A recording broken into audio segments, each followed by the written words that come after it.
There's no place to escape to. This is the last podcast. On the left. That's when the cannibalism started. What was that? I'm going to say, if you ever see a news report that says Henry Zebrowski dies in fiery car crash, it's because Freebird came on at the wrong time. Oh, yeah. Because in Atlanta, I bring the fucking heat to the driving. Absolutely. Right? I drive 10 miles faster than everybody else. I'm fucking gunning it. I've driven with Kia, you before. You see it. But here I got my Kia C Mist. So as soon as it hits 62, the car starts shaking. So I'm like driving an old rickety like Model T. But I'm going 75 miles an hour. Freebird kicks in. All of a sudden, I'm driving through police barricades in my mind. And today, I did the same thing. I missed the off-ramp to exit. So I was just got the fucking solo was kicking into. I fucking went across 4 lanes of traffic just like screaming Freebird. And I was like, what am I doing? I was out of control. Right, yeah. You're like the ugliest member of the Firefly family. That's the end of Devil's Rejects. I believe you just described that. All right, this is the last podcast on the left. It's Firefly family, right? Firefly, yeah. Firefly. All right, this is the last podcast on the left. I am Ben Kissel. We have Marcus Parks. Hey. And then soon to be in a ball of flames, Henry Zebrowski. I can't wait to be gone. Oh, yes. We all are on the same boat on that one. Guys, what does the number 300 represent for everyone? For me, Ed Larson's weight. Ooh, that's actually my weight, too. Is it your weight? I'm losing weight, but it currently is sitting at a healthy 300. I would say a downtrending 300. Yes. But yeah, 300's big. Yeah, this is the 300th episode. 300th episode! Couldn't have done it without all of you. Hail yourselves. Thank you all so much. And now I'm thinking about those muscular people in that movie, 300. Ooh, Yeah. the tall one. I am Sparta. I think that's from that, where I am Sparta. WNBC, Sparta. Oh, my God. Well, speaking of crazy cults, somehow I found the way to get there. Yeah. 300 episodes in, we are finally fully covering, Marcus Parks, your brain must be in a strange place right now, Jim Jones. Oh, we're covering Jim Jones. We're covering Jonestown. This is an episode that I've been wanting to do for years and years and years. We covered Jonestown very briefly in like episode 4, back before we had any idea what we were doing. Yeah, I think we focused on more of the death tapes and things like that. Yeah, we absolutely focused more on those aspects of it, but I'm extremely excited to fully tackle Jonestown in a 4-episode series. All right. Remember this, first of all, People's Temple, no apostrophe. Yeah. Oh. And I want to start this now. What do you mean? Before we're corrected on the internet, People's Temple, no apostrophe. Why isn't it's not the People's Temple? No, because People's Temple with the apostrophe implies ownership. Right. And this was a socialist temple. Oh, don't get me going. Where's McCarthy when we need him? He could have stopped all this from happening. So Jim Jones, known as Jimba to his mother, was a murderous cult leader who led 913 people to their death and ordered the execution of a further 5, all on the same day in 1978, either in or around his cult's compound, Jonestown, located in Guyana in South America. All right. Now, Jimba, normally you'd imagine you'd find somebody named Jimba at the Animal Actor show at Universal. He does seem a little bit Lion King character-esque. Jimba. His cult, known as People's Temple, was somewhat unique in that it was more rooted in a political ideology than in any sort of far-out religious theology. The members of People's Temple, as I said, were ardent socialists. So these are the kind of people that are for bike lanes, for example. Yes. When you say political ideology, I'm like, bike lane or anti-bike lane? What are you? There are only 2 options. It is a very interesting group. What we know mostly about Jonestown is the end result. But this cult, this group, started in the 1950s, and it's kind of interesting to see the long-form cults, because this is sort of similar to me to a Children of God or a Scientology, where this was a long time coming. Right. So what's kind of fun to take Kissel's phrase, about these episodes is that you already know the tip of the iceberg, and it's kind of fun to go down to the stanky balls of the iceberg. Is that what they have down there? Is that what the Titanic hit? We hit its balls. So, but now, were they ever registered as a religion? I'm sorry to... They were actually, they were at one point a part of a larger religious group. So they were absolutely... So the government recognized They them. had tax-exempt status. okay. They absolutely did. But like all cults, the ideology that those people shared centered around a single figure, Jim Jones. This is the 40-year saga of crawling into one dude's mind. Yeah. Right. Because that's really what it is that what's a cult? What do we learn about cults from the cults we've already covered? Is that basically it's getting a group of people into one, normally, dude's brain. And so you're just living Jim Jones' life. Well, I mean, dudes, unless you're looking at Charles Manson, and the most important thing I ever learned from a cult, you can lift yourself up with your butt. Remember when he did that? Remember that in Shinrikia when he levitated with just his butt? What a guy. Now, the thing to keep in mind this entire series is that what happened at Jonestown was not mass suicide. It was mass murder, and it was not a sudden event. Jones spent years preparing these people for that moment, manipulating them the entire time. Well, kind of like this. If imagine the cult is all inside the brain of one man. It's like when the one man chooses to commit suicide. He then murders everybody else. It's like a deleted scene from that movie. What was it, Inside Out or something? What was the name of the movie? The animated film? The movie with all the child's emotions. Yes, exactly. It's just like that. Is it like that? What was the name of that movie? Inside Out, yeah. Inside Out. It's a great movie. Jim Jones didn't know exactly when he was going to initiate the suicide. He was always ready for the inevitability, though. Kind of like a guy who carries around a wedding ring in his pocket all the time to wait for the right moment to pop the question. That's the next K's commercial. Absolutely. That's what it has to be. For those of you who don't know, on the final day of People's Temple, Jim Jones either directed or forced 908 people to drink grape Flavor-Aid, not Kool-Aid, mixed with cyanide, putting them all through a slow, agonizing death. So now you can effectively, obnoxiously correct anybody who says, oh, I guess he drank the Kool-Aid, loudly and in front of many people, in front of your friends. Yeah, actually, back in Jonestown, it was actually Flavor-Aid. You know it was Flavor-Aid. Now, many people dutifully did what they were told, but those that didn't drink voluntarily were held down and stuck with syringes full of poison, or they were just shot in the head by armed guards that surrounded the pavilion where the Flavor-Aid was served. It is estimated that up to a third, 300 people involuntarily met their end in one of these two ways. And that's the absolute highest estimate. That means that at least 600 did this of their own volition. Wow. Now the question is, how did Jim Jones manage to make this happen? I gotta ask, how did Jim Jones manage to make this or allow this to happen? The question. I'm going to tell you. Oh, wow. Well, first, though, let's look at mass suicide throughout history, because mass suicide is not singular to Jonestown. Most mass suicides throughout history were committed to avoid the wrath or rule of advancing armies, like in 1803, when 50 women and children threw themselves over a cliff to escape enslavement at the hands of Ottoman invaders. Ooh. Now, others were done out of despair, like the mass suicides in 1945 in Germany after the Nazis lost World War II.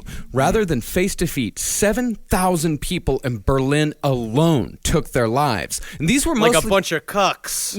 Oh, my goodness. And these people were mostly civilians. They were not high-ranking Nazis that were looking to avoid punishment. These were people who just could not handle their way of life ending. They couldn't handle being wrong. Right. Again, we have covered this in cults again and again. We've talked about this as soon as you realize your entire life has been wrong. You've allowed a certain thing to exist for so long. You never spoke up. You were just a part of it. You kind of just kept going. Once you admit at some point, oh, wow, this is crazy, I'm not going to commit suicide, that means you've negated years of your life. And so there are people that it's so much easier it's fucked up at that point to commit suicide than to change. And then there's the religiously motivated mass suicides, the most famous of which being Heaven's Gate. Oh, yeah. Yeah. For those of you who don't know, in 1997, 39 people followed a self-made castrato named Marshall Applewhite. You wore his shirt on New Year's Eve, and we have a great Instagram video on Ben Kissel 1. That was a Christmas gift from Carolina. Oh, it was very a wonderful nice. Christmas gift. So that man led 39 people into death after he promised them that killing themselves was the only way they could ride in a spaceship that was for sure riding the tailwind of a comet named Hale-Bopp. Can I ask this question? Do you think it's easier to get a bunch of people to commit suicide if they don't have penises? I guess. I think he thought that. Because my penis is like a reason to stay around. Like, I'm fine with my penis gives me enough enjoyment to myself, even if it's tiny. If you want to know exactly what it looked like there the last days of the Applewhite gang, Desperate Living. Remember that when she gets the penis and then she doesn't get it and then she gets it cut off because she cuts it off. But the other thing with that Heaven's Gate, they used the Green Bay Packers G. They did. Which was very confusing for me as a child. Still using it to this day. It is very difficult to create your own font. Jonestown is unique in that it's somewhat of a combination of all three of these. But the only thing of those three that were actually real and not a manipulation of Jim Jones was the despair that things just didn't work out. See, People's Temple was not made up of people looking for a reward in the afterlife like Heaven's Gate. The best Jones promised them was reincarnation, and even then, it was more of an afterthought than anything. And they were not supervillains like Om Shinrikyo. They did not want to rule the world or force others to live life like they lived life. The only thing a lot of the members of People's Temple wanted was to be an example to the rest of us. These were people who were honest to God, trying to make life better for themselves and for other people. They truly believed in the goodness of their way of life because at its core, the message of People's Temple was positive. All right. Well, it definitely started positive. That was the whole point. The whole point of it is that again, that's how you find yourself in the middle of a mass suicide, is that for so long you were doing the right thing. Right. You were genuinely a part of a community that was helping other communities. And I also think there's an inherent difference between something like Om Shinrikyo, which was cool as fuck and metal and trying to take over the world, and then this is kind of closer again to a Children of God / Scientology. Where Scientology, what kept that thing together, what kept L. Ron Hubbard together, was the fact that in the end it was about money.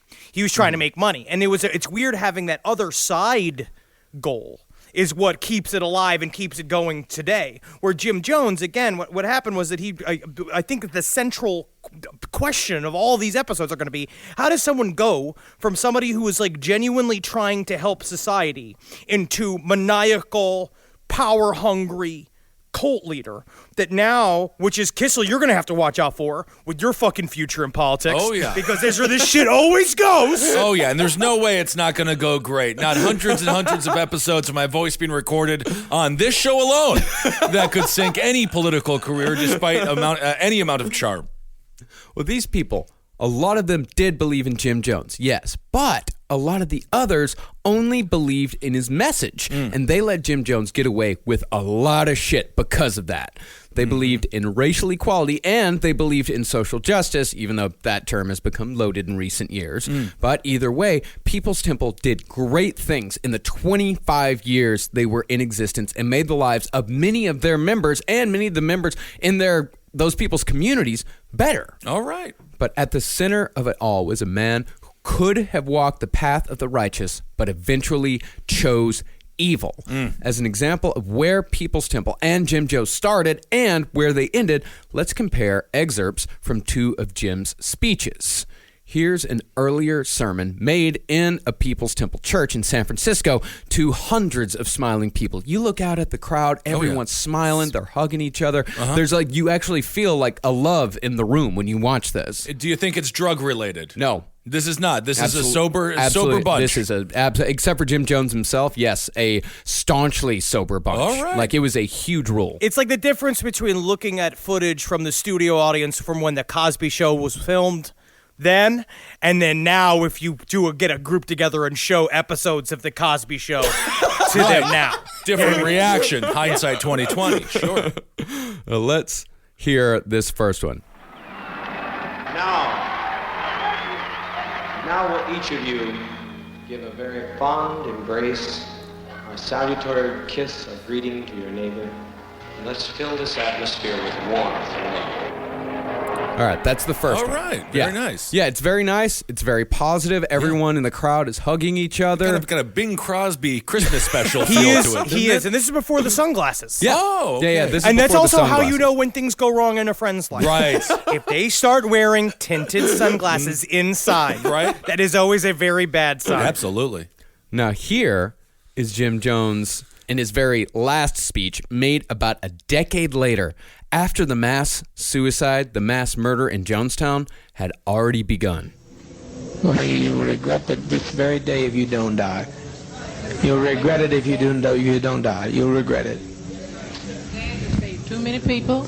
I saved them, but I made my example. I made my expression. I made my manifestation, and the world was not ready for me. Paul said I was a man born out of due season. I've been born out of due season just like all we are, and the best testimony we can make is to leave this goddamn world. It's like the spiritual version of one of those pre-meth, post-meth billboards, but the drug for Jim Jones was power, and he just like slowly rotted out his teeth. No, the drug and for his Jim morals. Jones was also amphetamine. Yes. Oh, okay. Yeah. Yes, Yeah. yes. That was makes him sense then, high too. as fuck. Because at that point, Yeah. he had, this is, because in the beginning, he was really clean, almost too clean. He was sober to a point where I think it's disarming. Obnoxiously But by this sober, yeah. point, it's the opposite, where his teeth are all fucked up. He's there screaming. I also will say, Jim Jones is very similar to L. Ron Hubbard, and I wonder if there is a thing to it, where they have a sort of feminine aspect to them, where Jim Jones, once he started dressing up all the time, and he started doing his hair and doing all these things, and then the weird affected speech that started happening later on in his life, very similar to L. Ron Hubbard. I wonder if there's something about the Baphometic duality that these guys have that attracts people to them as well, where they have kind of feminine aspects and masculine aspects, and that makes them very attractive to people. Yeah, that's a good point. Well, I think the Get you a guy who can do both. That's what I always say. Get you a leader who can do both. Well, I think the affected way of speech, the more feminine affective way of speech that Jim Jones took on, we're going to see exactly why later on, but he started to make an affectation where he tried to speak like an old black woman. And Yes, that's right. He did. I am Yeah. 1,000% serious when I say like that. That is one of the affectations that he made. And we're going to see exactly why he did that later on in the series. All right. And I would get in trouble for this. You don't get in trouble for that. You've done that. I would say I would. What get do in trouble. you? I would get in Are trouble. you for putting it. yourself in free speech jail because no one's put you in I'm free just speech upset. jail? I'm already upset. The victim in all of this is Henry Zabrowski. As it That's always what we'll is. learn As it throughout is. the series. As it is. As always. It all comes down. It all trickles down to me. See, as we said, I think the biggest mistake about Jonestown that people make, and we've been guilty of this ourselves in our past episodes, is to only examine the end. You look at the end and you wonder how people got there, but most of us don't take the time to understand it. And just like all cults, to understand it, we've got to understand the person behind it. Absolutely. But before we get to the life of Jim Jones, I've got to name my main sources for this episode. The first main source is The Road to Jonestown by Jeff Gwynne, released just last year with the benefit of 40 years hindsight. Nice. It is a fascinating and highly recommended book that is, it's a little more sober and even with his storytelling than the other one that we chose. The other main source is Raven by John Jacobs and Tim Reiterman. This one was published in 1982, only 4 years after the Jonestown massacre. And although it's widely considered the definitive Jonestown account, it doesn't really benefit from the passage of time as The Road to Jonestown does. Yes, which is great. I like having these two perspectives. We've both learned a lot. The Road to Jonestown's a wonderful book. It's been great. And also the documentary Deceived is pretty wonderful, too, because that's from a Christian perspective of the People's Temple. And it's literally just pastors going, what the fuck happened? But also a part of it's like them, I could see the jealousy being like, this guy? This is the guy you like? Right. It's like the fans of Dane Cook. It's the fans of Patton Oswalt looking at the fans of Dane Cook being like, this guy? They're all the same to me. So please, if you want to know more about this story, go buy these books and support the authors. That's The Road to Jonestown and Raven. So without further ado, let's get into the life of Jim Jones and try to figure out how and why Jonestown ended the way it did. James Warren Jones was born in Crete, Indiana on May 13th, 1931. His father wasn't a Flavor Aid magnet, was he? That would be because that would be amazing if he was birthed into the Flavor Aid, into that entire hierarchy, that theocracy that is the Flavor Aid company. Their only god is Flavor Aid. Oh, no. He was the son of a wildly bizarre couple named Lynetta and James Thurman Jones. Okay. Although Lynetta was not his mother's birth name. She was born Lunett Putnam in 1902. I think it's Lunette. I think it's Lunette. But Lunett is better. Yeah. Well, I mean, spelling-wise, there's no E at the end of it. It's just Lunnett. You give her some barbells. She squats. She squats. She knows how to do squats. Lunett. Where do you want me to put the keg? It was probably Lunette, yes. Beautiful. But she was what could be described as a lifelong pain in the ass. Okay. Her marriage to Big Jim was actually her fourth, having already exhausted 3 men by the time she was a hair over 25. Well, if they can't keep up, get out of here. Well, she was 25. She was also described as an old maid, which is a fun thing about the time period. That's the patriarchy talking. Jim Jones's father, James, was a World War I veteran who'd had his lungs ruined in a German gas attack, essentially weakening him physically and mentally for the rest of his life. That was something I want to get more into at some point about the gas victims of World War I, because those guys, it was a whole ruined generation of people. Like all those people, because they were deeply debilitated. Yeah, we talked about it a little bit in our Edgewood series about the effects of these gases on men and what it actually does to them. But, you know, a lot of people that came back from that war and a lot of people who had these sort of respiratory problems, you know, they go past it and they live full lives. But James Jones was not that type of man. He was a bit of a pussy. Uh-oh. Well, he was just a non-figure. I want to say pussies are very strong. Thank you, So we'll say he's a bit of a dick, Henry. Thank you. Yeah, he was a non-figure. He was unimpressive and unambitious from cradle to grave. Okay. But he was a member of a prominent and rich family. To be fair, it's not. You can't be ambitious in the cradle. You're a baby. You can be ambitious in the cradle. Oh, what do you got? What can you do? You can I was a climb out baby and sitting climb there back in. doing pull-ups on the crib. Oh, I don't trying know to make about my that. penis longer, wrapping it around the bars of the crib, just leaning back, just trying to be like, I will be a man about town, saying that to myself. But the thing is about James Jones is that he was a member of a prominent and rich family, which is exactly why Lynette glommed onto him despite him being damn near old enough to be her father. Okay. Now, the townsfolk called him Big Jim to distinguish him from our little Jimmy. Oh. But by the time this guy reached his 50s, he was so beaten down and defeated that they'd taken to calling him Old Jim instead. Sad. Not clever with the nicknames. Pretty much on the nose. But he looked like a thinner Steve Bannon by the time because he was just haggard, just sitting on a stool, just wasting away at the card house because it was a dry county that they lived in, so he couldn't even booze it up. No. Right. These are people during the Prohibition. They kept the Prohibition going after the Prohibition had already been rescinded. So he just sat there fucking sober, playing cards till he died. Well, cards and pool. That's fine to do. What's wrong with that? That's a great way to end it all. Just sitting there, for Playing cards. The last 20 years of his life, it was just drinking coffee and soda at the pool hall. And a lot of times he wouldn't even play. He'd just sit there. I don't know if you guys understand what living your best life looks like, because I think that might be it. Technically, that is self-care. That would be a self-care Saturday nowadays. Yes, but he was not happy, you don't think? No, he was just whatever. He was whatever. He just coasted through life, not really doing much of anything. Okay. So Lynetta claimed that when she was about to be pregnant with Jim, she saw a vision of, quote, the Egyptian river of death. Well, that's not a good omen. No. That's horrifying. But then she saw herself dying on the cross, as Lynetta had a penchant for the dramatic. Okay. She was a character. Yeah. I like her. Yeah.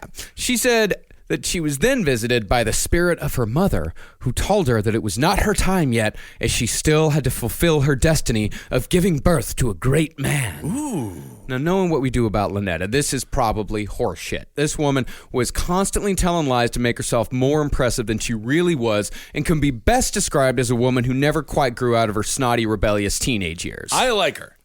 Well, because you know what it is? It's true, right? Because you're right here. Part of it's like she did defy the conventions of her time. She wore pants. Yes. She liked to swear a lot. She smoked in public. She was like kind of like in your face kind of person.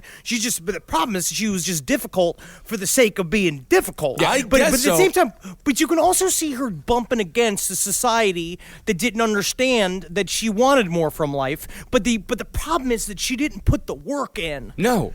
To make some changes. She was like my grandmother, very difficult. The times were difficult. Everyone had to be difficult. Everything was hard. Your grandmother was a part of the problem. No, I said my grandmother, who grew up in Minnesota, not my Oma, who was part of the solution to a problem. They were very activist against.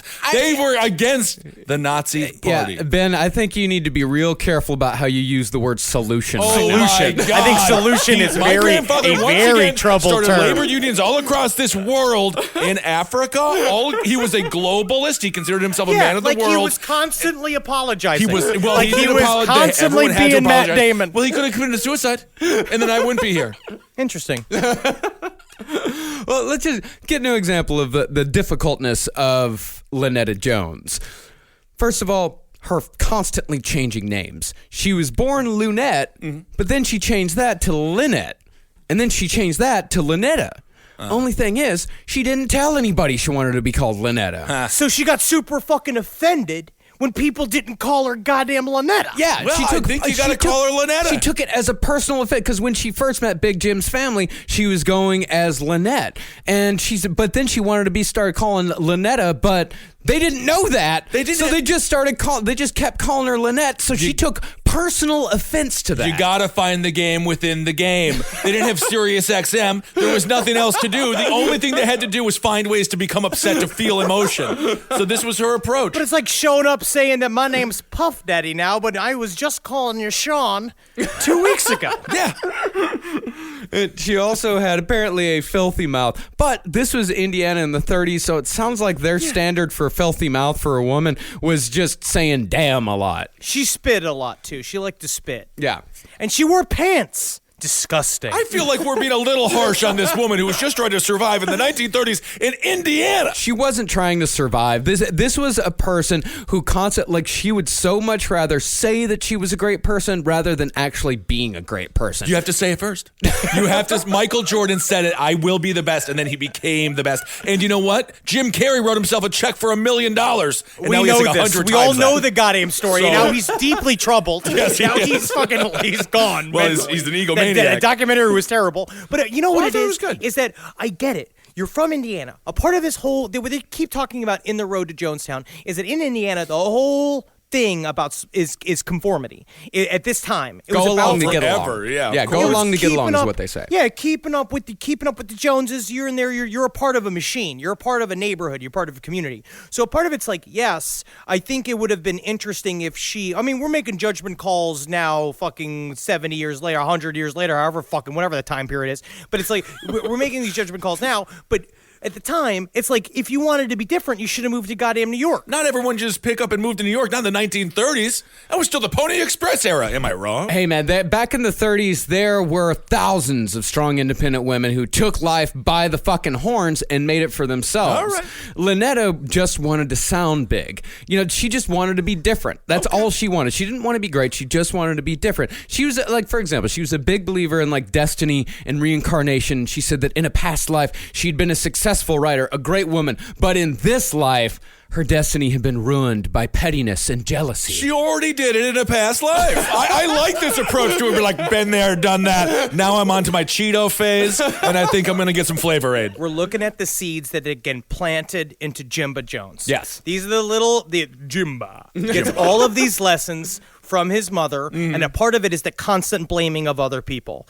And waking up with this idea of she said, I was chosen by God to give birth to a great son, which is a part of what she had retrofitted for herself to make her feel normal about herself having a child, was that she put it all into Jim. And now he's got to live up to his mother's expectations, which are going to haunt him for the rest of his life. As far as mother issues go among sociopaths, she's not the worst mom that we've ever covered in these series here. She absolutely is in not. the podcast. Well, I mean, if you want to compare her to a serial killer's mom, you can kind of compare her to Jeffrey Dahmer's parents, because even though she was saying that Jim Jones was a great man, was going to be a great man, and her son was going to be a great man, she was constantly telling her son that he was going to be a great man. She didn't actually want to put in the work of actually raising her kid. So she pretty much ignored him for most of his upbringing. And in fact, when he was born, she dismissed him by saying he resembled, quote, an ugly Eskimo. And I am not going to say that she is wrong. She definitely had a bit of a Heidi Klum moment with that by calling him an ugly Eskimo, but she is correct. I just picture her buying him sunglasses, huge aviators when he's like 6 months old, and we just slowly watch him grow into him. But that's not what happened. But that's what I fantasized. Yeah, if it was a Pixar movie. Yeah, and Jim's dad wasn't any help either. He, like we said, he spent all his time over at the pool hall drinking coffee and soda. Okay. And in other words, Jim Jones was left to his own devices to do whatever he wanted. And what little Jimmy wanted to do was almost exclusively abnormal shit. Yeah. He got right into the weird shit very fast. So for some reason, Lynetta would never let Jimmy into the house if she wasn't there. Okay. As a lot of the time, she was on the assembly line over at the old Winchester glass factory. All right. So it was a part of the arrangement with the Jones family was that because James couldn't get his shit together enough to have a job. He couldn't keep a job. He couldn't stay on his feet. A part of it, he had a lack of spirit, right? Where they say a brittle spirit, is that he had it again and again. It's a thing that he suffered from. So the family took them in and saying, like, well, we'll buy you a house and we'll take care of you. But a part of this is that once we have you set up, Lynetta's gonna have to get a job, right, to cover all of this shit. She's gonna have to cover at least some of the house expenses, and we'll take care of everything else. But she didn't want to. She felt deep resentment about it. Well, yeah, she should though, because her husband's playing cards. He's not even drinking. I honestly think if he was getting sauced up, I'd be like, well, okay, he's got a card and an alcoholic problem. She's out there working in the factory. I kind of understand why she's constantly pissed. Yeah, well, it's a 50-50 problem. Yeah, because she also thought she was better than having a job. Yeah.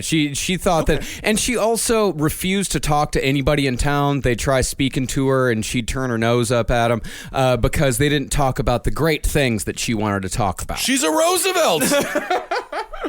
Yeah, and I kind of get that, but she also never made any real effort. It was always her being better than everybody else, and her building herself up. Like, for example, the Winchester Glass Factory, she was just an assembly line worker, but years later, she told everyone that she was a labor union leader, that she had led everyone in an uprising to have the workers treated well. Well, it was not true. She didn't do anything. She didn't do jack shit. All right. She did nothing. She made glass. That's good.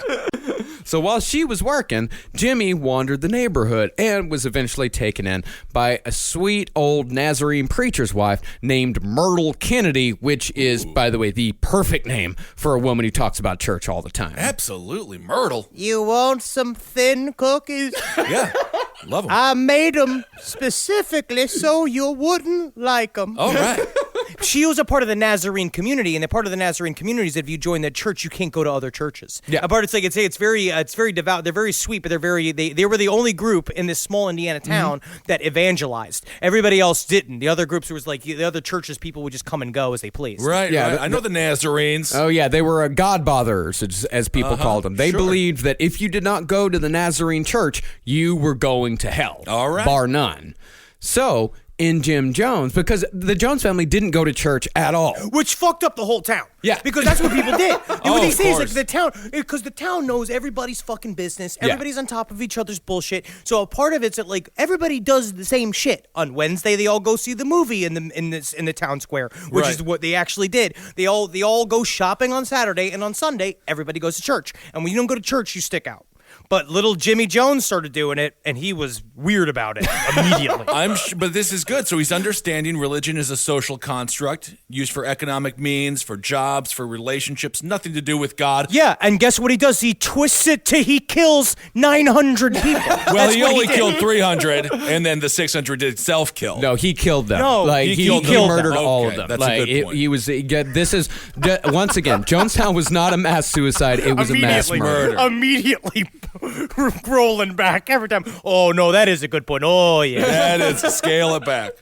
So Myrtle Kennedy saw in Jim Jones a soul to save. So she started taking Jimmy to church every single Sunday, and Jim loved every single second of it. He immediately took to church. And in fact, he was starting to quote scripture back to her, even as a young child, long passages of scripture. He immediately had a knack for this. And pretty soon, though, he started to get curious about other churches. So every Sunday, Jim Jones would bounce from church to church to church, taking notes the entire time. Sometimes he'd go to one church for about an hour and then head to another church to catch the end of that one. Wow. Now, it's very interesting because before the church thing happened, when Right. he was rolling around town, when he'd just walk with dogs following him everywhere because he used to feed him, and dogs used to just follow him where he'd go back and forth. And he met some other little kid whose father was a pilot.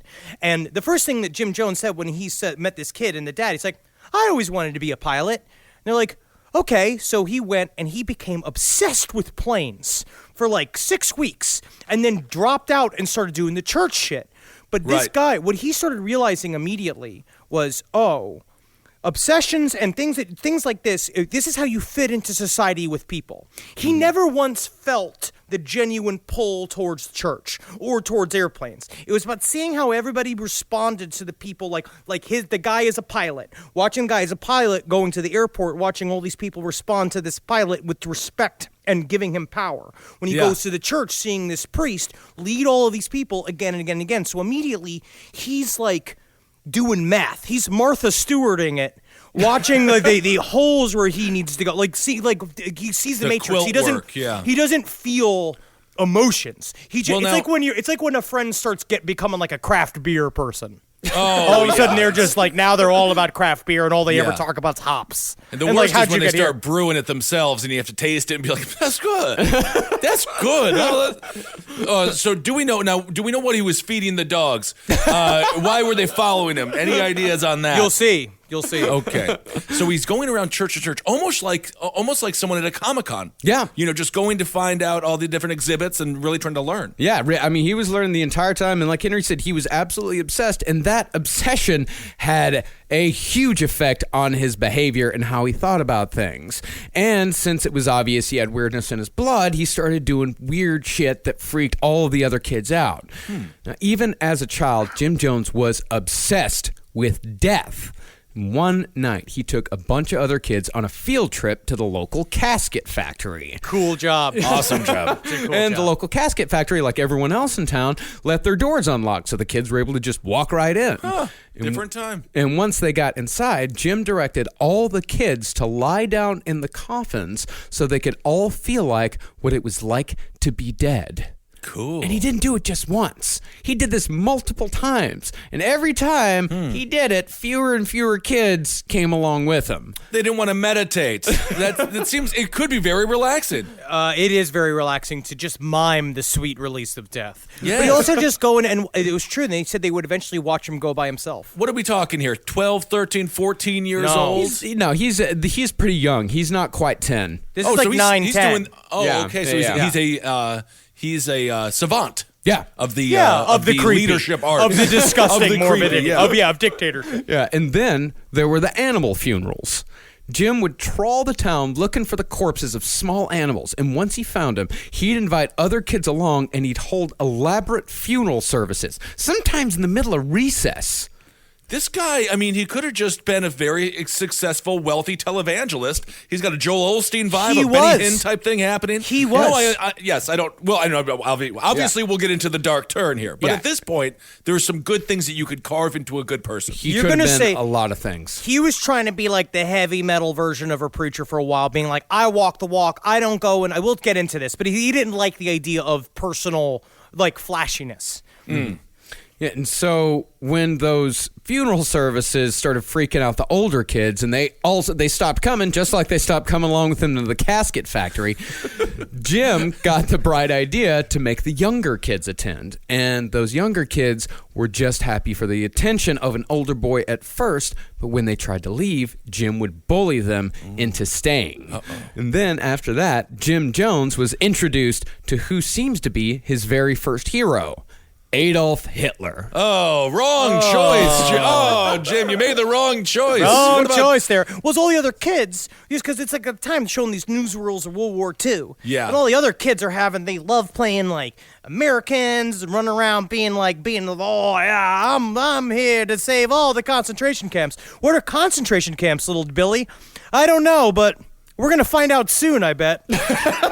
Liberate him. But he didn't ever believe in the ideology that Hitler was spewing. He just liked the presence. It was the style. It was the style. Yes, it was. He didn't go Nazi or anything. Absolutely not. No, he had. In fact, that was Nazi beliefs were kind of the opposite of his beliefs. He just loved the pageantry. He loved the style. He watched Adolf Hitler. He watched how the man commanded a crowd, and the way he commanded the crowd, the way he'd go real low and he'd talk real low and then get louder and whip the crowd up and then bring him back down again. He took notes the entire time, and he saw in Adolf Hitler someone to emulate. And he loved Hitler so much that he formed his own little squad of Nazis.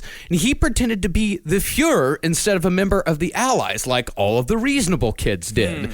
And when kids his own age, again, wouldn't participate, Jim Jones drafted the younger ones. It is really, really difficult to get those bigger, older kids into the bunker. It does seem like a very strange peanut strip. I can see Snoopy just really getting into Hitler and just leading the whole tribe. P-Nazis with fucking Charlie Brown's Keinkenskleichen.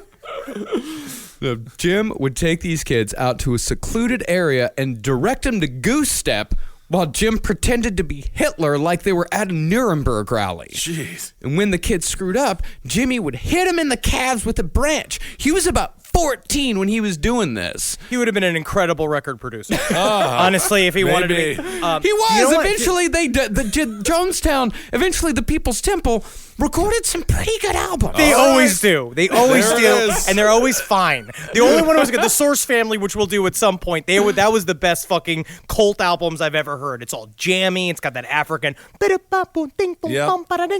great. I think my favorite cult musicians of all time, the Partridge Family. They don't get enough credit for what a crazy cult they were. I want to go real quick dive into this concept of his interest in the stylistics and the approach of Hitler.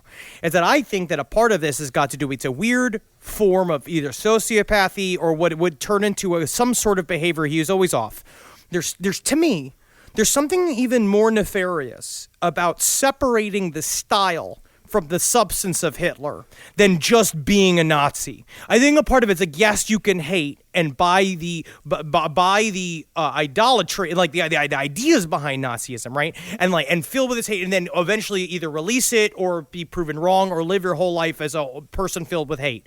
But there's something else about somebody that cherry picks something like a thing, like the idea of his speech style or the pageantry. He cherry picks that off the top of one of the worst ideologies that existed, the Nazi idol, and he used it to his own advantage. And in some weird way, it's almost like fucked up in a worse way, where it's just he uses the quote unquote the good stuff from the Nazis and then he'll use it later on too. Yeah, he completely, I mean, of course he's also a child when he's watching this, so he's not he doesn't have a very developed mind, right? But he's not looking at what Hitler's doing. He's just looking at how he's doing it. Right. He sees how Hitler is getting these people all riled up, but he doesn't look at what that sort of style does to people. He's not paying attention to that at all. The shallowness of his style, right? So they talk about how that's the thing with Ted Bundy we see all the time, and that weird thing about serial killers, even the ones that they said had emotions. It's that shallowness that I think is it's weird. It's the banality of evil, kind of. It's like a kind of thing where people are you kind of view it from a detached point of view. But isn't that normal though? That's how you learn. You emulate, and then you're just a shadow. You're a shell of who you're emulating, and then you fill it with your own personality, your own ideas, your own ideology, right? Yeah. I mean, it's smart in a way. Well, that's how humans learn. Actually, I think in a way, like Jim Jones, he as we're gonna kind of see, I think It's actually, if he hadn't have done evil, like, it's actually a pretty good example of how to be successul. Yes. Like, how to live your life. Like, it very much is. Like, Jim Jones, if he's anything else, he was a successful person. Yep. But he just chose to use that success for evil. Unfortunate. Rather than good. It was never enough for him, and that was the problem. And with these young kids that he made play Nazi, since an older kid was paying attention to him, the younger kids mostly put up with it. They put up with him hitting him with a switch. And this was one of the most important lessons Jim Jones learned, and he learned it as a teenager. If the kids your own age don't want to play with you, then you find the ones no one else is paying attention to, and you play with them. Yeah. Or you go way old and hang out with 75-year-olds. And he did that too. He did that too. Yeah, He's on fire with finding friends. Yeah, he learned that all you have to do is just give them a little bit of attention, and they'll follow you anywhere. Yep. See, unlike most of the serial killers we cover, cult leaders tend to be lethally clever. These people are brilliant. Well, they're politicians politicians and serial killers combined into one. Yeah, it's politicians, serial killers, and then business people. Like, it's a thing, because then you're forming like a company. Like what it ended up being, especially this, he has to like bring people in. It becomes a money thing, because then he becomes obsessed with money too. I love the idea of Jim Jones. Like, I need to LLC. He did do that. What that conversation had to be like. So what's your product exactly? Like a death cult. Well, their most impressive skill, cult leaders, is always that of manipulation. Jim Jones learned it very early on in life. But like serial killers, Jim was also into a bit of animal mutilation. Uh-oh. According to the book Raven, Jim once tried to sew a chicken leg onto a duck with a string just to see what would happen. It's against God, Jim. You don't want to do that. He doesn't like it, but if I saw it on Food Network, oh yeah, I'd be like, slide it over. That's out of bounds. Flavor overload. But true to the duality of Jim Jones, he tried to take care of animals as well. He just wasn't very good at it. He kept carrier pigeons and would send them on secret missions, but they all inevitably died, and each one got a funeral. Suicide bombers, huh? Kamikaze pigeons. But then again, he would also arbitrarily shoot his friend Don Foreman with a BB gun. That is fun. My brother used to do that to me. My brother used to do that to me, and I used to shoot him right back. And we had great BB gun wars all in the basement, all across the home. And all across the neighborhood. And they looked like real guns. Yeah. Nowadays, I would just be shot by the police. Oh, yeah. But back in the 90s, we had freedom. Well, he wouldn't just shoot him with a BB gun. He'd take actual guns, like 22s, and he'd just point them at his friend and just smile and smile. And one time, he actually shot at his friend Don, and this is very telling of Jim Jones.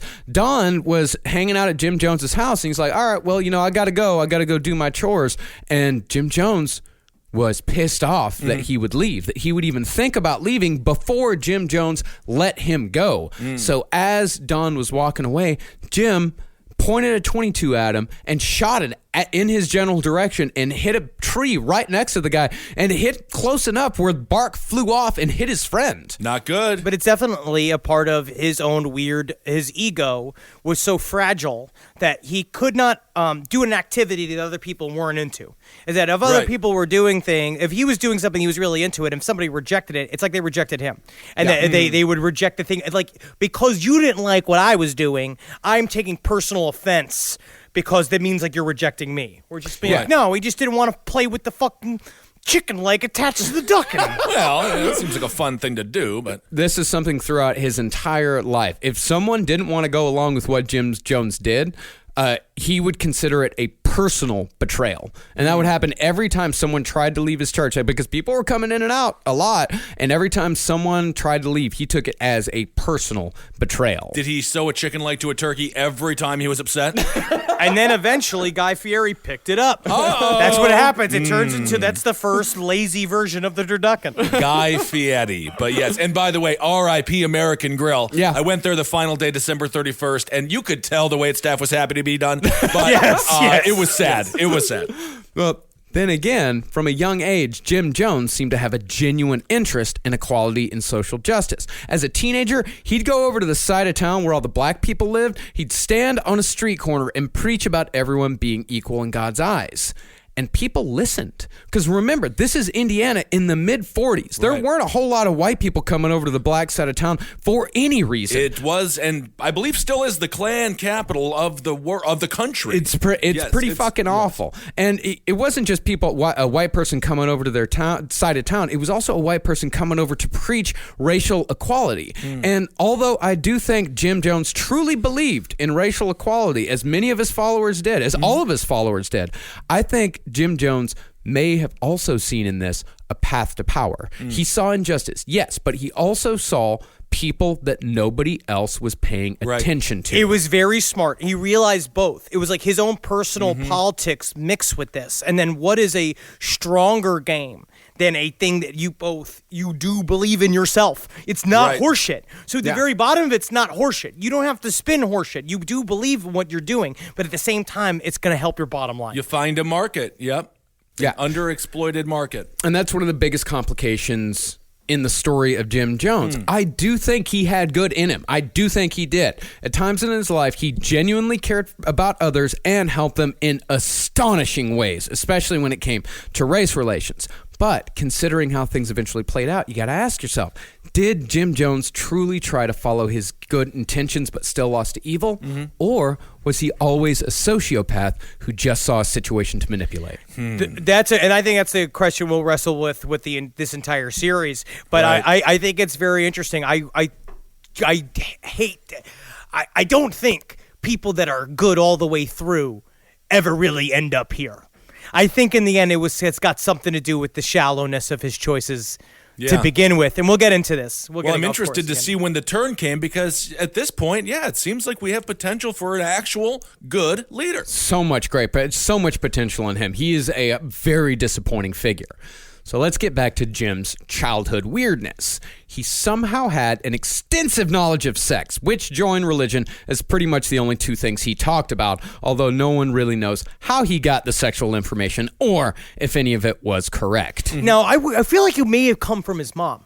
Because his mom was super into sex and talking about uncomfortable subjects. So I think maybe it came from her, which has got to really fuck you up later on down the line when your mom's making you all horny. You know what I mean? Like it's the David Berg shit. I don't think you're supposed to get aroused when you have the conversation with your parents about sex. I don't think you're supposed to, but as Henry just said with David Berg, sometimes you do. I don't know. You like it a little bit more than the rest do. Maybe they were talking about it in church also. Sometimes church broaches the subject. God, no. I mean, what they say about it. They used to in my church. We had sex ed. It was very weird.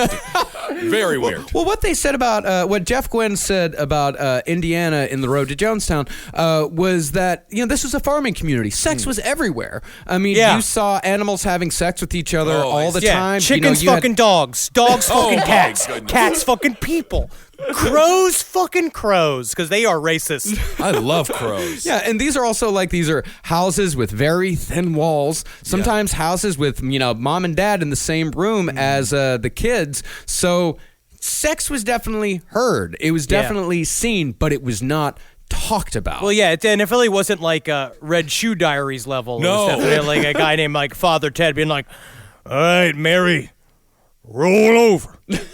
All right, Tay. Red Shoe Diaries. That's a wild credits. And that's the credits. And that's an entire Red Shoe Diary. And then if you go back, David Duchovny was in it. I forget the name. Was it Shannon Tweed? Yeah, Shannon She Tweed. was a regular on the Red Shoe Diary. I feel like on the farm it's called Red Hoof Diaries. Could be. You're on fire.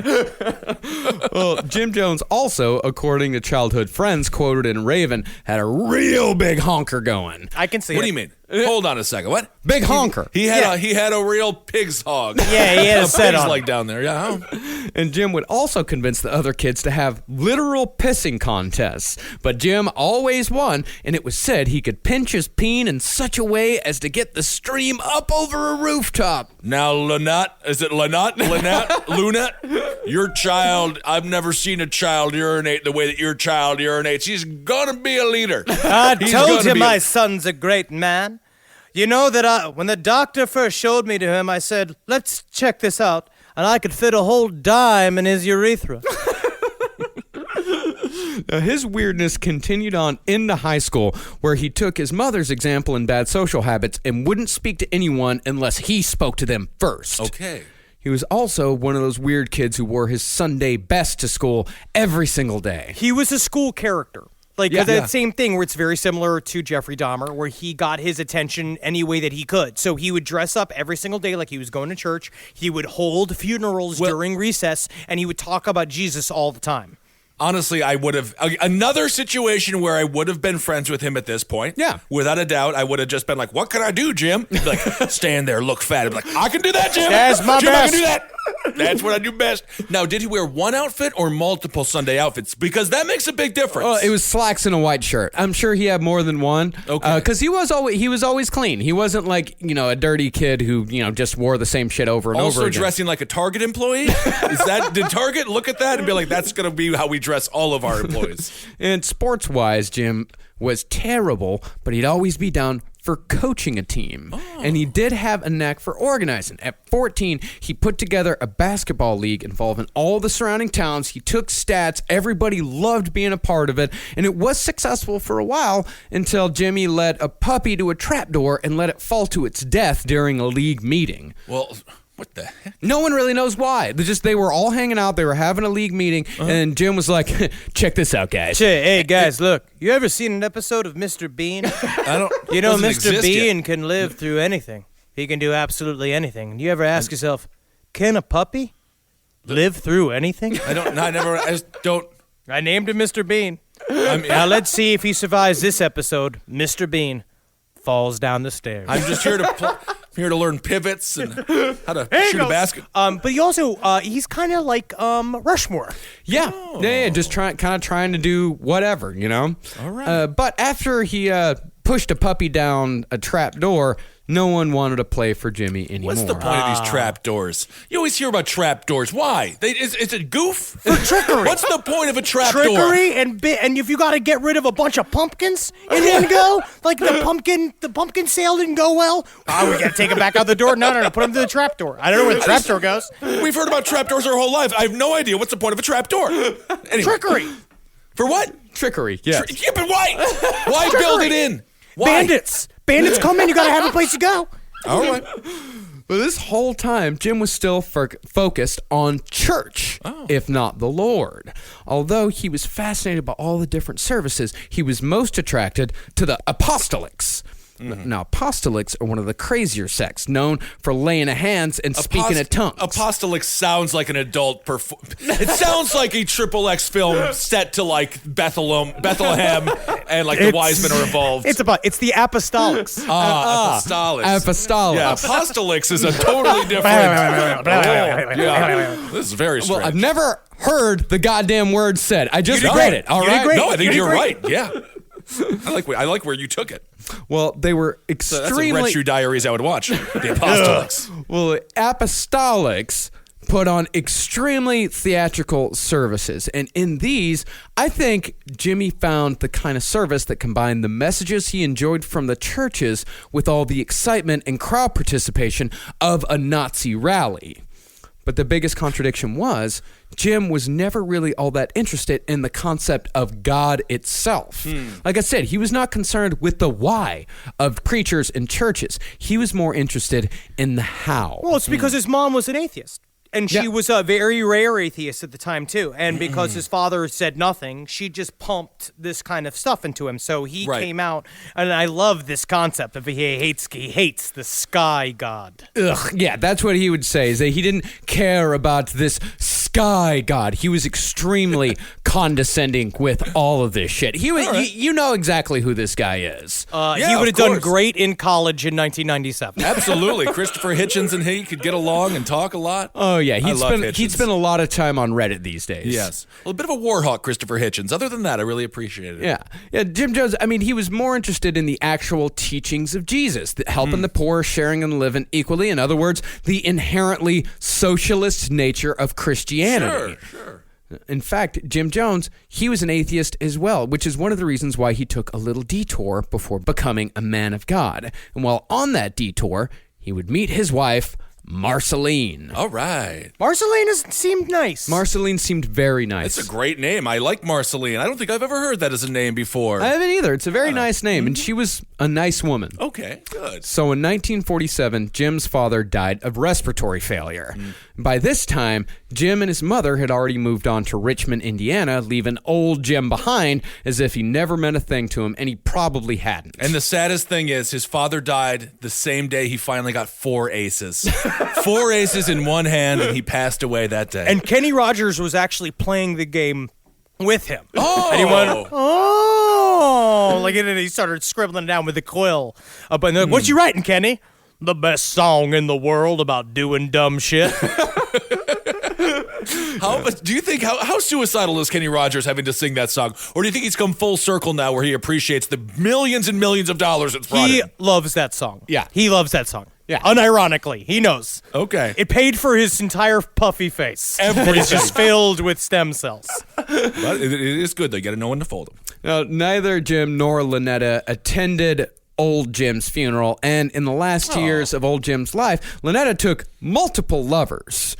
But even so, old Jim still got a big tombstone with his wife's name etched next to his in the vain hope that although she left him in life, she'd join him in death. Okay. She did not. She did No, not. she All did not. right. They literally just acted like he didn't exist. As soon as Yeah. they both left town, they were just like, fuck it. And then he just died alone at the pool hall. Yeah. Yeah, his epitaph is, it's for some reason one of the saddest I've ever read. It just says, You got to know when to hold them. You got to know when to fold them. I didn't know when to hold them. it just says, everyone in the world is my friend. That's so sad.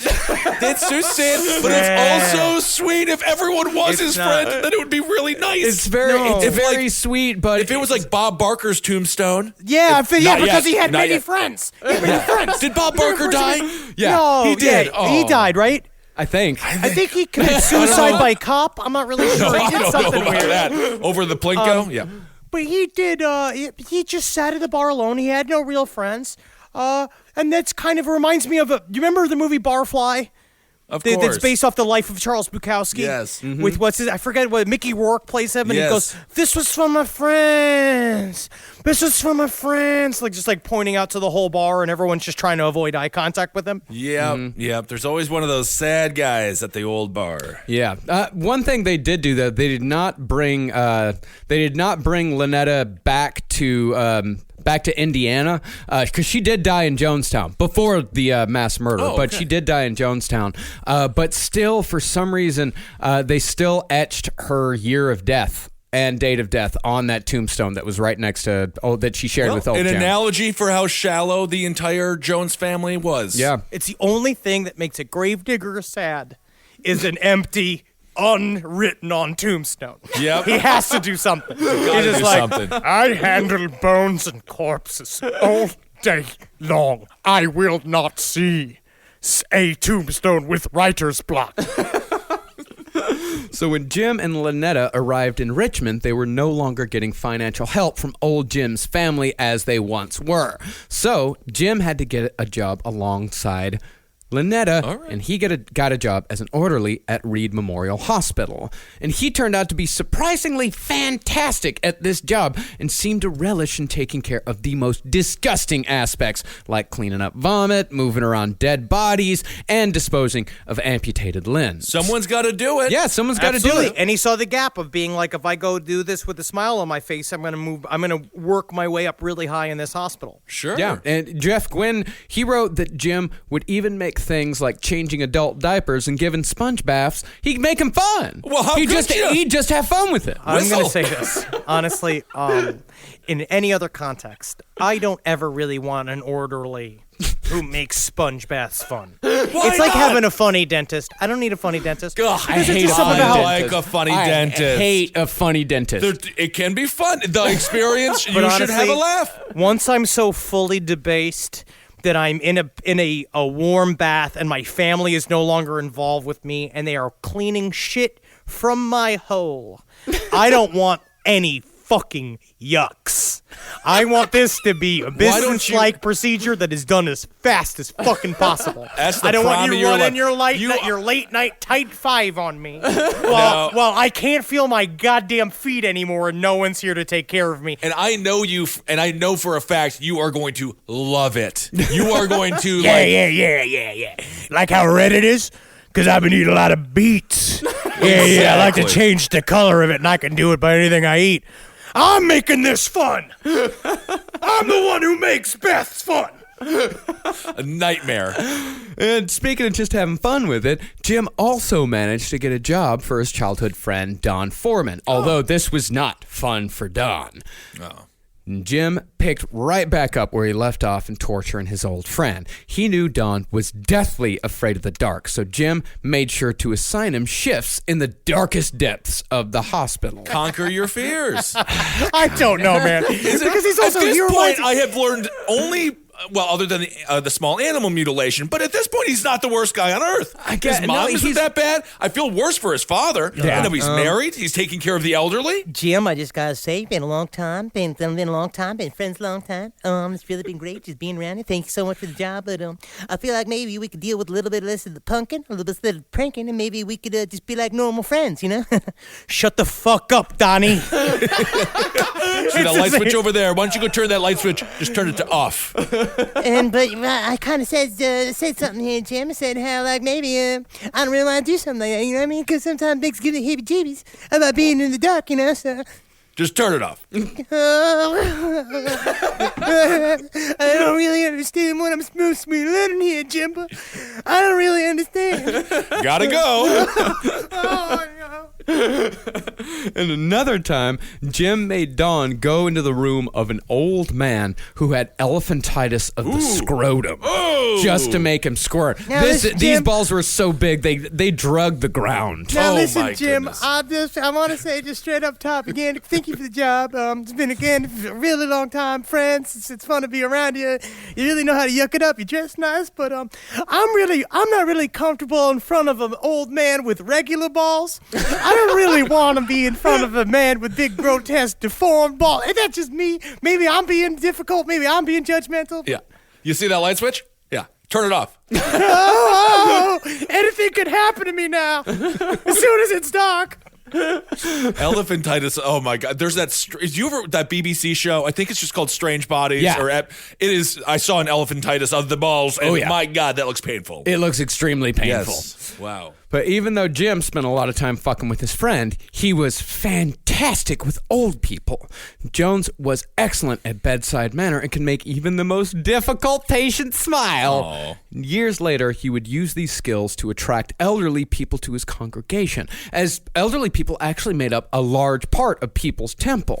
See, Jim Jones took every single experience in his life, paid particular attention to his strengths, and used every single one of them. He was constantly learning what worked and what didn't. Almost like a sociopath, which is the reason why they talk about CEOs of companies showing like signs of psychopathy and psychopathology, is because you have to be able to so good at commercial. So you can't be wrapped up in emotions and shit in order to do stuff like this all the time.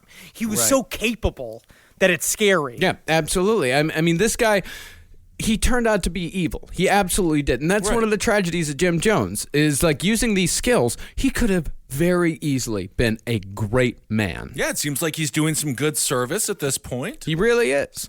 So it's while working at the hospital that Jim met his first and only wife.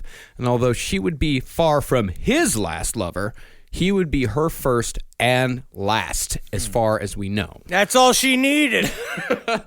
Marceline Baldwin came from a stable Christian family that was often involved in local politics and civic matters, which Marceline would use to great advantage later on. Okay. Now, she did have a bit of a wild streak in her, but again, in Indiana, all that meant was she once, as Gwen writes, shocked her family by saying she was going to vote a straight Democratic ticket. Oh, my heart. Oh, my heart. She also seemed to not show much interest in boys. That is, until she met Jim Jones. He's a man. See, Marceline was a nursing student, and one night she was tasked with preparing the body of a woman for the undertaker. and which orderly should help her but Jim Jones. So perhaps somewhat prophetically, Jim and Marceline Jones, who would together lead 909 people to their death, met over a corpse. Wow. Yeah, and he just made it fun. He did. Because he'd go up to the corpse and he'd probably be like, oh, look, it's like she's alive. And then he'd pick her up and dance her around. He's like, oh, this is like that Tom Petty song. Yeah. Oh, look. And she's like, Jim, you are the living end. And then am I partnered with Kevin Hart? Because you just made this fun. And then the Undertaker came in and pile-drived her and tombstoned her. See, but Marceline, she's an extremely complicated woman as well, as we'll see. Unlike Jones, Marceline did not want all of this to end in death. And in fact, she tried to stop him in the end. She believed in the message, and she believed in Jim Jones. What impressed her most that first night was how kind and gentle Jim was with the family of the dead girl.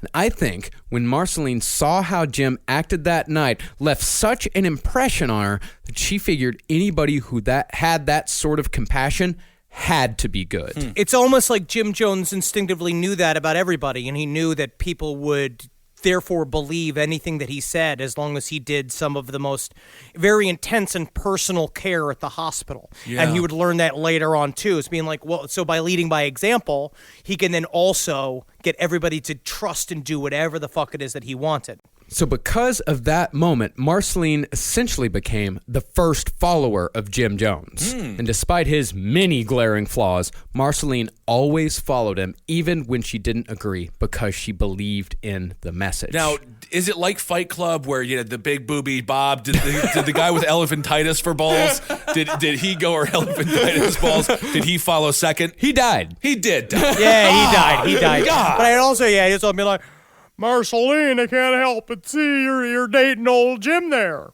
You know, I'm going to say there's a lot to be said with the man who's got basketballs for testicles. Because you know what they say? What? By the size of a man's testicles, if he got big testicles, he's going to need bigger pants. I'm looking for an in here, Marceline. Please date me. Just date me. Shit's gonna go bad. I know it's gonna go bad. So Jim manipulated Marceline just like everyone else, and she was extra susceptible because she had no experience with men at all. He told stories and lies to build himself up into something great, just like his mother did. Jim told Marceline that he quit the high school basketball team because the coach was racist, even though Jones was never a part of the basketball team. And he also said that he walked out of a barber shop with half his hair cut for the exact same reason. All right, he's a hero. Well, no, that's what he did. Again, it's when your relationship's formed on a lie, and then this shit wouldn't come out until years into their relationship. Yeah. That she started seeing that all of those stories were horseshit. Yeah. Ah, yes. Marceline's family, however, was not as impressed with Jim Jones as Marceline was. He'd get into screaming arguments with her family at the slightest provocation. He had the mouth of a sailor, and he just generally gave off a weird vibe. Like almost everyone in Marceline's life, from her family to her friends, looked at Jim and said, why him?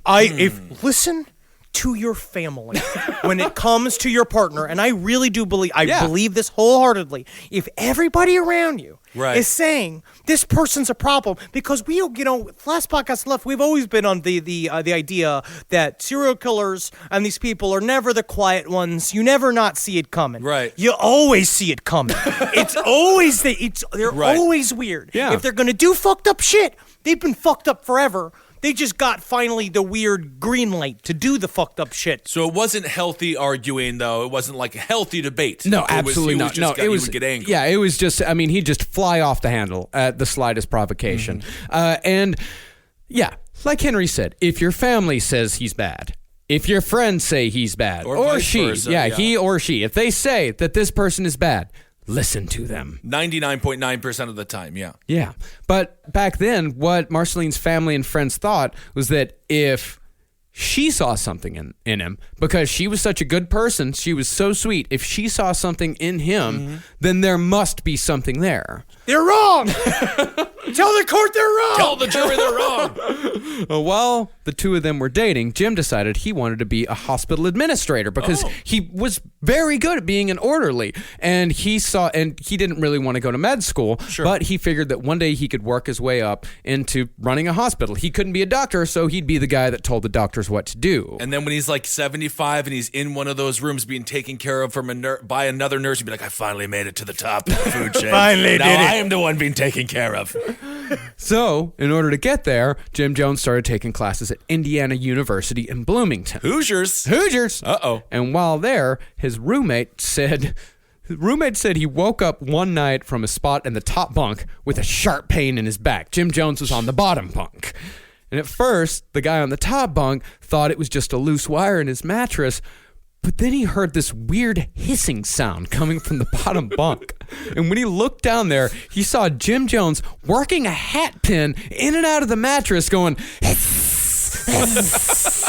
Go to sleep. Go to fuck back to sleep. Oh my God. It is very PCU. Jim, honestly, I got a big test tomorrow, and again, this is ow. It is not cool. It is not fun for me. It's a little fun. I see that you're smiling. So he's using his roommate like a pin cushion. We don't know why. No idea why. Okay. Absolutely He's having no fun. idea. He's having fun. He's just having fun. Okay. Now, all this shit did not deter Marceline, and the two were married on June 12th, 1949, in one of those weird double weddings that people used to do. Double wedding. Double wedding, Who yeah. else got They used to married? do Marceline's sister. I think her name was Edith. Really? Yeah. Okay. Double wedding. Now, after the two got married, Marceline found that Jim was not quite the Christian that she thought that he was. Now, as we said earlier, Jim Jones was an atheist, and a dickhead one at that. Uh-oh. But Marceline, who was a devout Methodist, didn't know that. It wasn't until after they were married that Jones told her that he could not believe in a loving God who allowed so much suffering in the world. Well, why didn't this conversation be broached? You think they would have gotten to this lied on the to her. first or second date? He lied to her. Straight up lied to her. Oh, yeah. I see. And he was such a dick about it. And you know what kind of guy I'm talking Oh, about my here. God. Oh, yeah. There's He was, nothing worse than an evangelical atheist. he was such a Bill Maher about it, Oh, let's say. God. That Marceline started considering divorce pretty soon into the marriage. Okay. But as this was the 50s, her mother talked her out of it. The terrible thing is, had Marceline left Jim Jones, if she would not have been by his side every step of the way, especially in these early years, it's almost certain that Jim Jones would not have gotten anywhere near as far as he did. She had the power, right? She's the political fam. She helped him out. The lessons that she gave, we'll get into it. The civic lessons that she gave him helped him endlessly. The woman behind the man. Okay.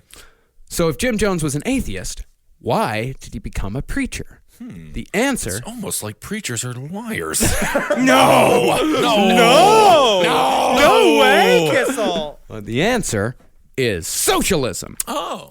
Jim Jones was a socialist in that he believed all things should be shared by all people, but wasn't so much of a socialist in that he thought the decisions shouldn't be made by anyone but him. Right.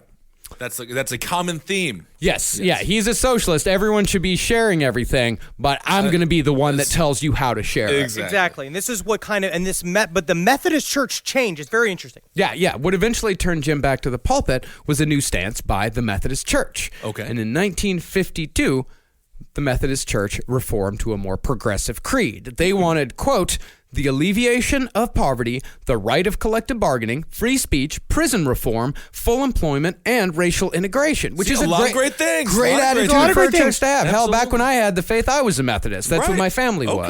was. But this is what he realized, because he said he saw the whole. Like he sees it everywhere. Where he figured out where to go. Right. Which is the people's problem, his problem with church, and a lot of people's problem with church is that you got a bunch of talk about God, but you get nothing out of it. You don't actually receive any pragmatic anything from church. Yeah. So he realized being like, we got to create a place that we call a church.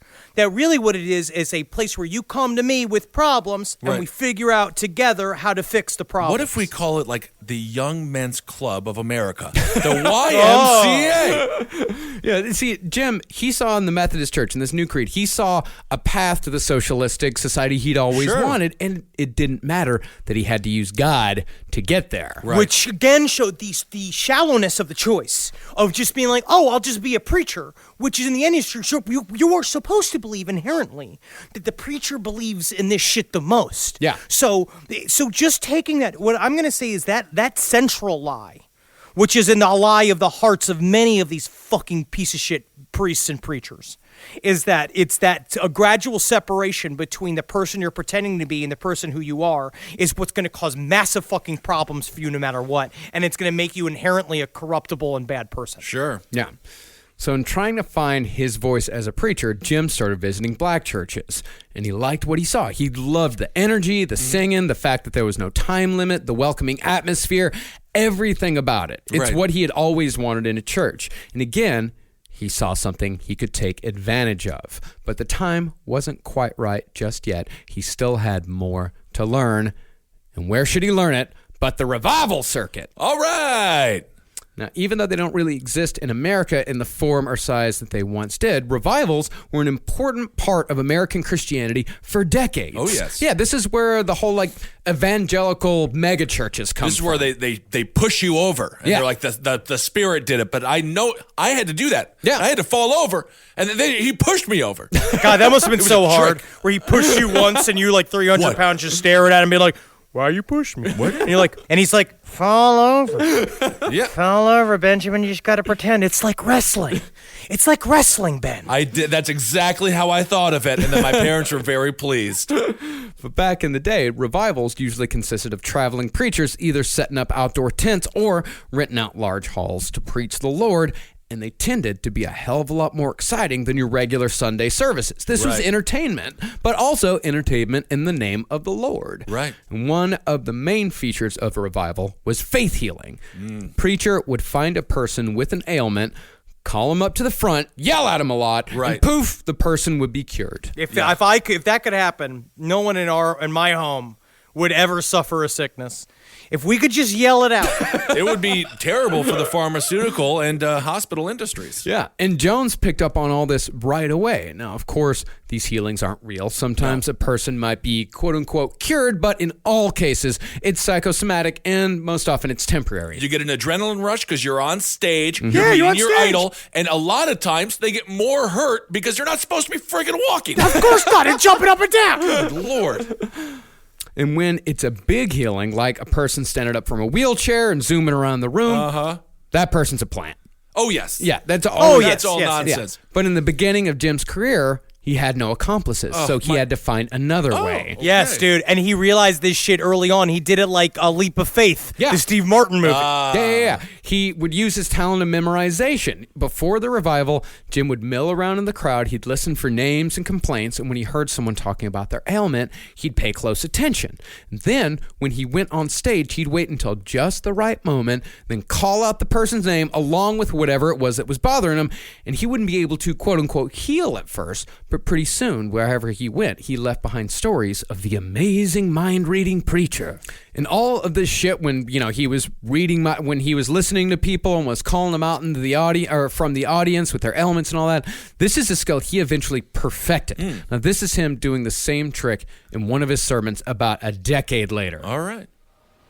Sister Ingram, you're concerned about the losing of your sight. You've told me nothing about your condition. Is that correct? No, I haven't. You're not able to see me clearly. Things just blur to you. You have to stumble around lately through crowds and are not able to see even people's faces close up to you clearly. You know what I think is interesting, too, about the book? The book kind of made me realize, because I never really thought about the relationship between the revival churches and the legit churches, is that when he went to go work for the Methodists, because he wanted to be a Methodist pastor, he didn't have the juice to get it going.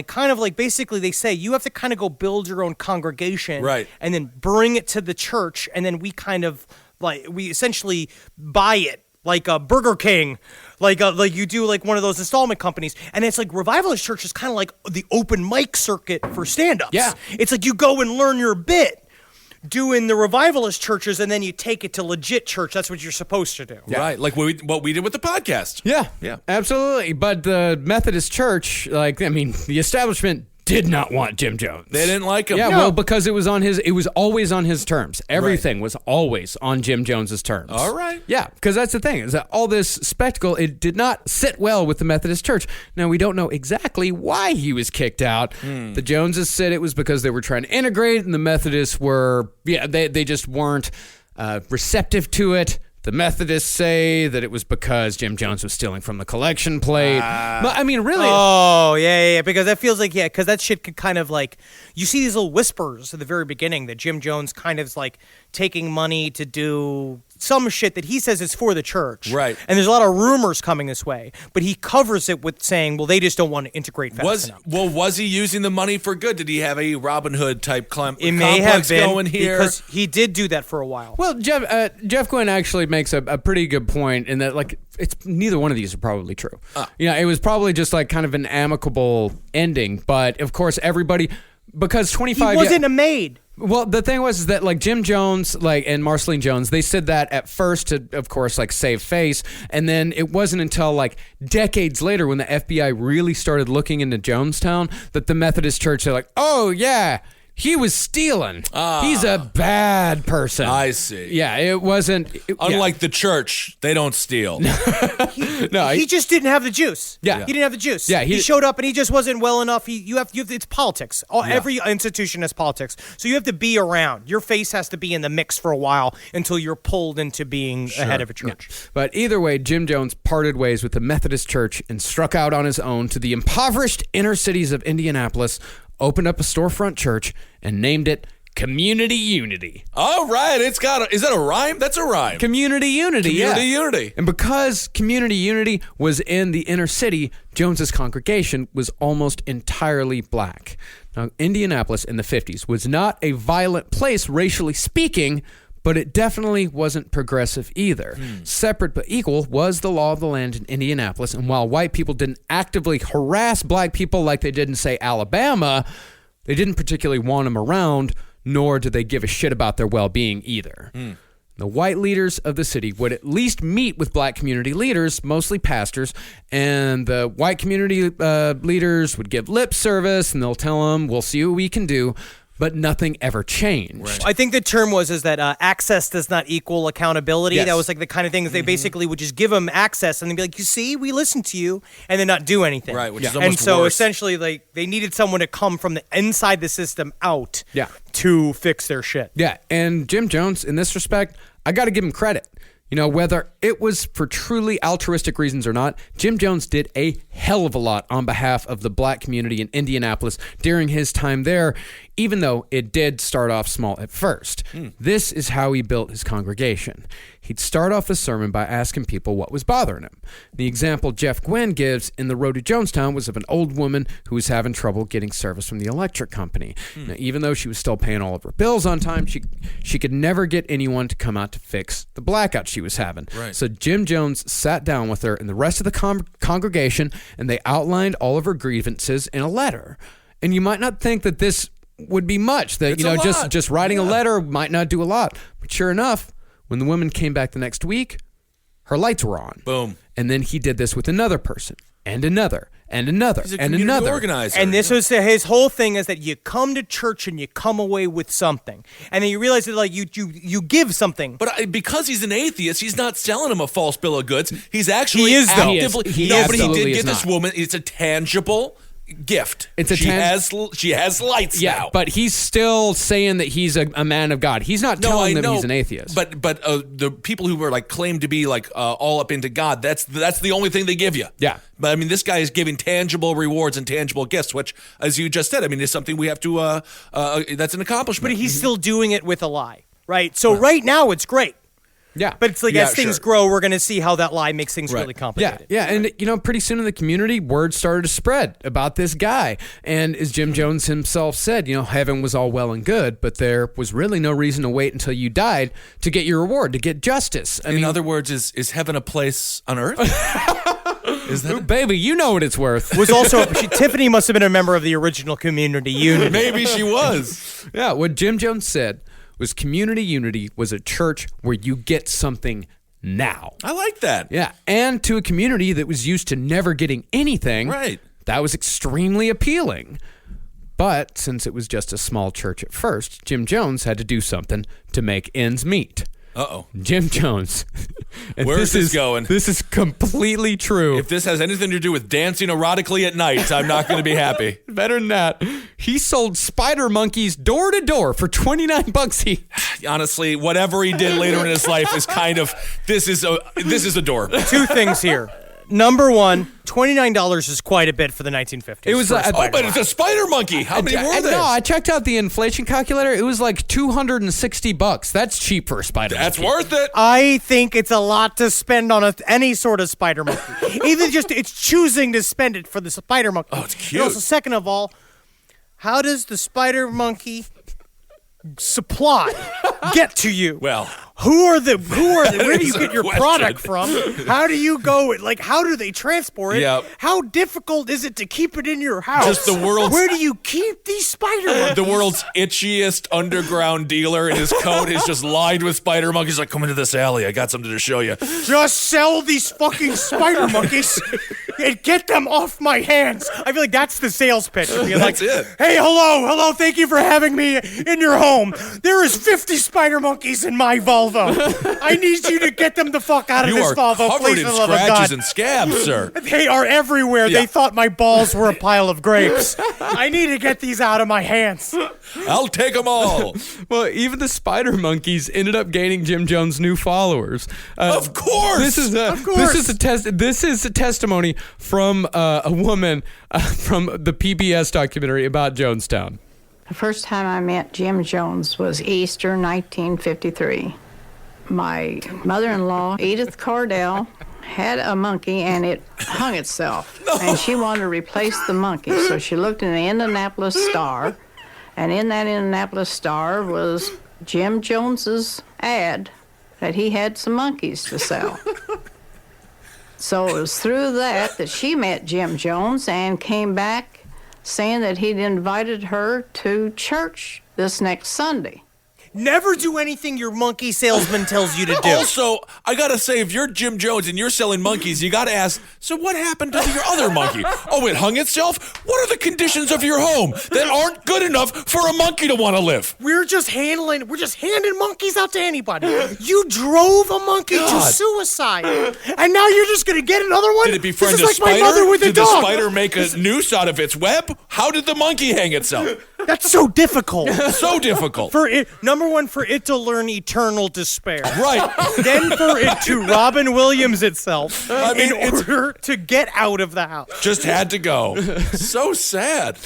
Besides just the monkeys, to further supplement his income, Jim Jones continued on the revival circuit, where he was becoming a fairly well-known name as a healer, as he'd improved his act quite a bit from the simple mind reading days. So he's a healer and a monkey salesman. I'm so on. Right now, I am about to go to Seatown and get Flavor Aid. This sounds good.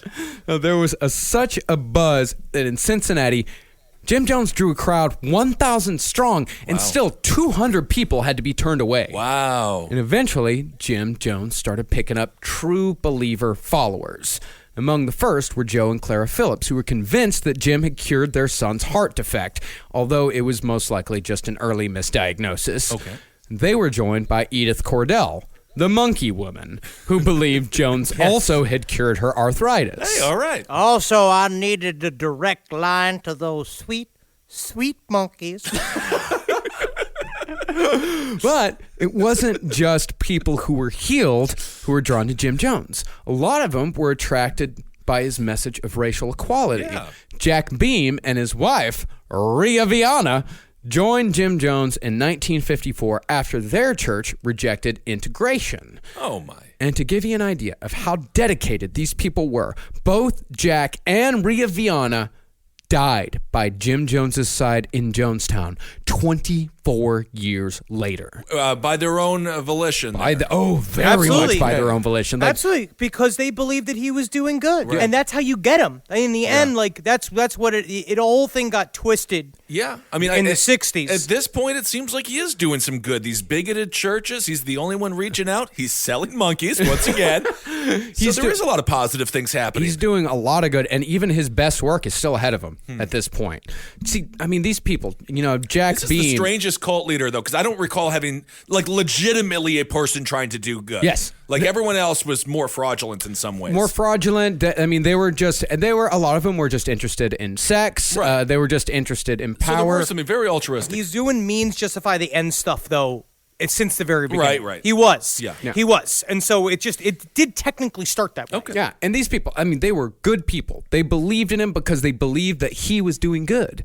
And even when he was lying and cheating, they told themselves this is all for the greater good. Sure. And this started in the earliest days. They started making the allowances immediately. They're giving a little every week, huh? Immediately. Yeah, because you forget all the healing shit is bullshit. Yeah. All the healing stuff is not real. Yeah, and that's the thing is the people like, Jack Beam and Ria Viana, the cancer removals. They saw that they knew all of the healing and all that shit. They knew everything that he did at the revivals was total bullshit. Right. But now that he had dedicated followers that followed him for a totally different reason, he had plants. But even if it's psychosomatic, though, and if you do feel better, there is something to that. I mean, It's a lie. It is a lie. It is a lie, but it's if it still a lie. No, I mean, it never really the works. The mind is an interesting thing. No, people will their pain away sometimes. Like psychosomatic, like placebos. Sure. Placebos will work sometimes, even though it is a placebo. Like the power of the mind is an amazing thing. It's true, but when it comes down to a straight up lie, you get that check in the end. Mm-hmm. That's what I believe. You're just kicking the can, dude. Kick the can. So Jim had plants, but the thing is about plants is you just can't give a hobo $20 and hope he can act. No, you need a performer. Yeah, and not just that, but in order for people to actually believe it, you can't have someone that just shows up, gets healed, and leaves. Right. You have to have someone that the congregation knows and that the congregation trusts. This is tough to do. Yeah. Now, first, Jim would take 2 people into his confidence and let him know the plan ahead of time. But he never asked the godly folk. It was always those that thought the God stuff was just a means to an end who were in on the plan. Well, sometimes in order to entice people into a restaurant, you got to have fake food on the outside.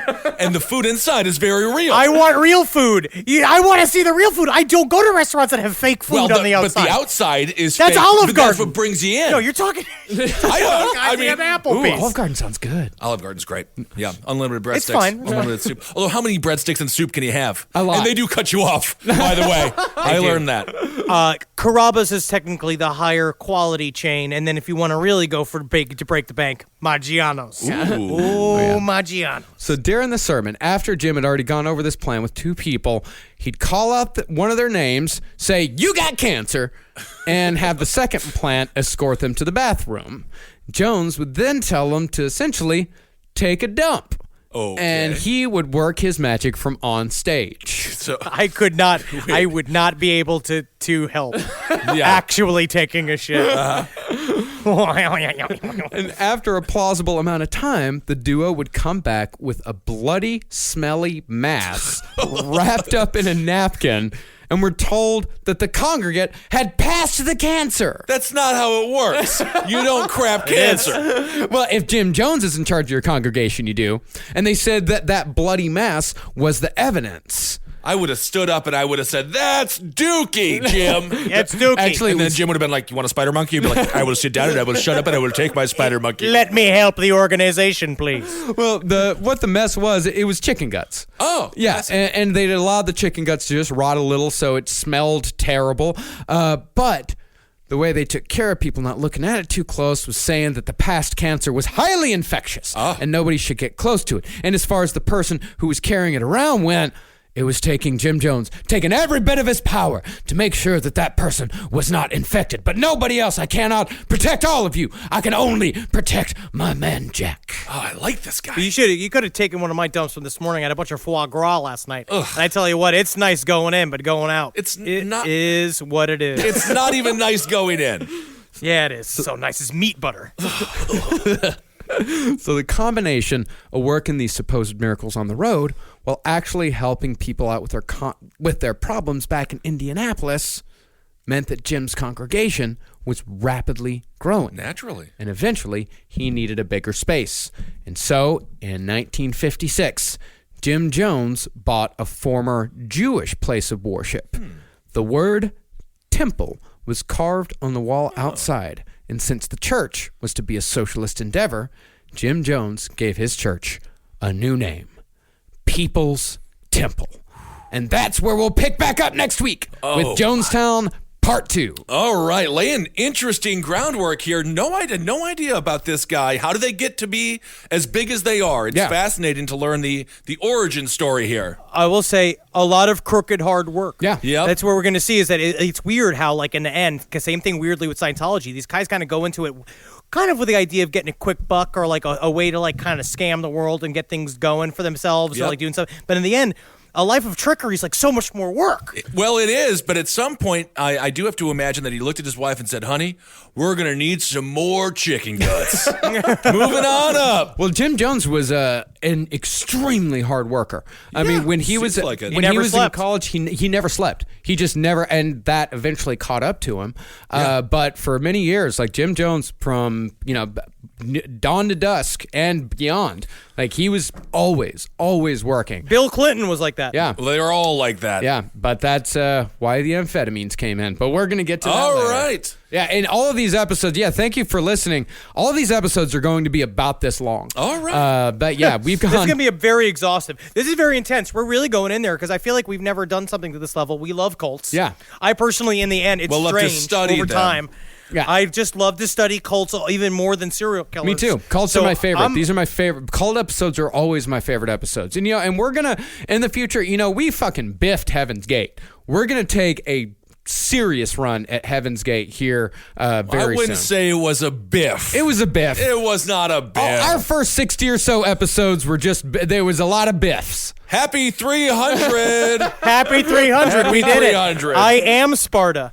What about Barb? What about Barb? What about Did that ever Barb? come out? What about Barb? No. Oh, they shelved it, huh?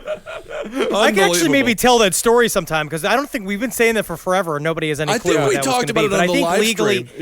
Yeah, maybe. I think legally I'm not allowed to talk about it. I think that show is so dead and gone. Yeah. You can talk about What About Barb. I think What About the Barb was remake put of on the What About shelf Bob long that they ago. were trying to create for television because they're out of ideas. Yes, idiots. Yes, they are. They are out of God. ideas. They are definitely out What of ideas. about Wow. Barb? What about Barb? Yeah. We make it illegal, Yeah, which I think is actually very progressive, but it's bad. stupid. Really fine. It's fine. Yes. it's dumb. All right.